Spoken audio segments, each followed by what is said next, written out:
दोस्तों आजकल आपको पता होगा हमारे देश में 2 राज्यों में चांदीपुरा वायरस बहुत ज्यादा फैल रहा है। आइए देखते हैं कि क्या होता है चांदीपुरा वायरस, इसके क्या लक्षण हैं, क्या बचाव के उपाय हैं और क्या उपचार आप कर सकते हैं। पूरी डिटेल जानकारी A to Z इन्फॉर्मेशन आपको बताऊंगा चांदीपुरा वायरस को लेकर, तो बिल्कुल वीडियो को ध्यान से पूरा देखते रहिएगा। इस वायरस ने सबसे ज्यादा कहर तो अभी गुजरात राज्य में बरपाया हुआ है, क्योंकि गुजरात में इस वायरस के चलते देखिए आप पिछले 12 घंटों में 4 और बच्चों की जान चली गई और मौतों की संख्या अब तक 19 से भी ज्यादा हो चुकी है और इस संबंध में कुल 31 से ज्यादा मामले दर्ज हो चुके हैं। 5 बच्चों का इलाज अभी भी जारी है। ऐसे में इन आंकड़ों को देखकर आप ये अंदाजा लगा सकते हैं दोस्तों कि चांदीपुरा वायरस भी अब धीरे धीरे अपने पैर पसार रहा है। न सिर्फ गुजरात में बल्कि गुजरात के रास्ते ये वायरस राजस्थान में भी आ चुका है। बहुत ही जानलेवा है ये वायरस। देखिए ग्राउंड रिपोर्ट के दौरान एक माँ का कहना है कि मासूम बेटे को अचानक दिल का दौरा पड़ा, हाथ से मोबाइल छूट गया और कुछ घंटे बाद उसकी सांसें भी छूट गई। ये 26 जून की बात है, जब शाम का वक्त था, मेरा हिमांशु मोबाइल देख रहा था, तभी अचानक उसे दौरा पड़ा। ये वही वायरस से पीड़ित बच्चे की दास्तान उसकी माँ सुनाती है। तो ऐसे में दोस्तों राजस्थान में भी बच्चों से जुड़ा ये खतरनाक वायरस आ चुका है। अब तक एक बच्चे की जान जा चुकी है। उदयपुर के 2 मासूम में मिले चांदीपुरा संक्रमण के लक्षण, उल्टी दस्त के मरीजों की निगरानी भी शुरू कर दी गई है। गुजरात में इन हालातों को देखते हुए गुजरात के मुख्यमंत्री भूपेंद्र पटेल ने समीक्षा बैठक भी बुलाई और उन्होंने आंगनबाड़ी कार्यकर्ताओं, बहनों और आशा वर्करों को ग्रामीण क्षेत्रों में सर्वे करके जागरूकता फैलाने की अपील भी की है। साथ ही प्रभावित इलाकों में कीटनाशक रोधी पाउडर के छिड़काव का भी निर्देश दिया है। अब ऐसे में दोस्तों ये वायरस वाकई में कई बच्चों की जान ले रहा। देखिए आप गुजरात के हिम्मतनगर में संदिग्ध वायरस से 6 मौतें होने की खबर है। साबरकांठा के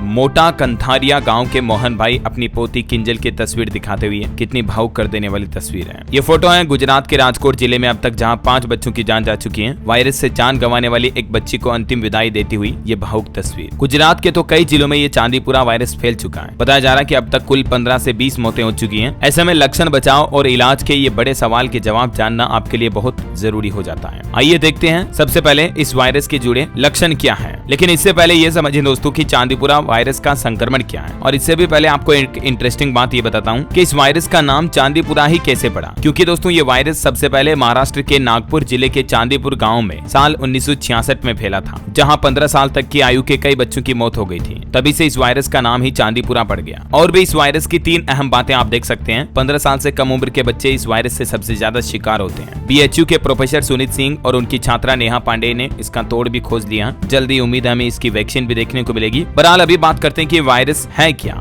जैसे एक कोरोना वायरस था दोस्तों, ठीक वैसे ही चांदीपुरा वायरस संक्रमण की बात करें तो ये एक तरह का RNA वायरस है। आपने साइंस में पढ़ा होगा कभी कि DNA RNA क्या होता है। तो ये RNA फॉर्मेट वाला वायरस है जो 15 साल से कम आयु के बच्चों पर अपना असर दिखाता है। इस वायरस के संक्रमण होने पर मृत्यु दर 50 से 70% तक होती है। मतलब समझ रहे हो, लगभग 100 बच्चों में अगर ये वायरस फैला तो 50 से ज्यादा बच्चों के जान जाने की संभावना बनी रहती है। और वहीं इस वायरस के फैलने की बात करें तो मादा फ्लेबोटोमाइन नामक मक्खी और एडीज नामक मच्छर के काटने से वायरस फैलता है। तो मच्छरों का बचाव करना बहुत जरूरी है। अब समझिए इस चांदीपुरा वायरस के लक्षण क्या है। ये वायरस से संक्रमित होने पर आपको तेज बुखार आ सकता है। इस वायरस के संक्रमण के कारण आपको उल्टी, दस्त जैसी समस्या हो सकती है। आपको मतलब छोटे बच्चों को, है ना। और भी दोस्तों इस वायरस के संक्रमण के चलते दिन भर थकान और कमजोरी महसूस होती है। इसके अलावा इस वायरस के संक्रमण के कारण पेट दर्द, दौरे पड़ना और दिमाग में सूजन जैसी समस्याएं भी हो सकती हैं। आइए अब देखते हैं कि चांदीपुरा वायरस के बचाव क्या है, किस तरह से आप इस वायरस से बच सकते हैं, अपने बच्चों को बचा सकते हैं। तो सबसे पहली बात, तो महत्वपूर्ण बात मैंने आपको बताई कि इसके बचाव के लिए मक्खी मच्छरों से बचाव करें। तो घर से बाहर निकलते समय फुल स्लीव्स वाले कपड़े पहने, हाफ पैंट या कटी बाह का शर्ट ना पहने, पूरी लंबी बाह का शर्ट पहने। रात में सोते समय मच्छरदानी का उपयोग करें। घर के खिड़की और दरवाजे को शाम होते ही बंद कर दें ताकि मक्खी मच्छर अंदर ना आए। चांदीपुरा वायरस का इन्फेक्शन कैसे फैलता है ये समझिए जरा। ये वायरस मच्छर और मक्खियों की लार में मौजूद होता है, जो इनके द्वारा लोगों को काटने के बाद तेजी से फैलने लगता है। इस वायरस के संक्रमण के चलते हमारे दिमाग में सूजन आता है, बुखार, तेज दर्द वगैरह ये लक्षण मैंने आपको बताए। गुजरात में तेजी से फैल रहे इस वायरस के सैंपल जांच के लिए पुणे के नेशनल इंस्टीट्यूट ऑफ वायरोलॉजी में भी भेजे गए हैं। और बाकी इस वायरस का नाम चांदीपुरा वायरस कैसे पड़ा ये मैंने आपको जानकारी बताई दी थी पहले। तो ये दोस्तों लक्षण, बचाव और उपचार आपने जरूर देखे होंगे, जाने होंगे। आपके भी घर में छोटे बच्ची हैं तो जरूर सावधान रहें, सतर्क रहें। और स्पेशली अगर आप गुजरात और राजस्थान में रहते हैं तो आपको ज्यादा सावधान रहने की जरूरत है। और भी आपके मन में कोई सवाल है तो कमेंट करके पूछेगा मुझे। और बाकी इस वीडियो को लाइक और शेयर करना, DLS न्यूज चैनल को सब्सक्राइब करके बेल आइकन जरूर दबा देना, रोजाना ऐसे इन्फॉर्मेटिव काम की खबरें देखते रहने के लिए। जय हिंद, जय भारत, वंदे मातरम।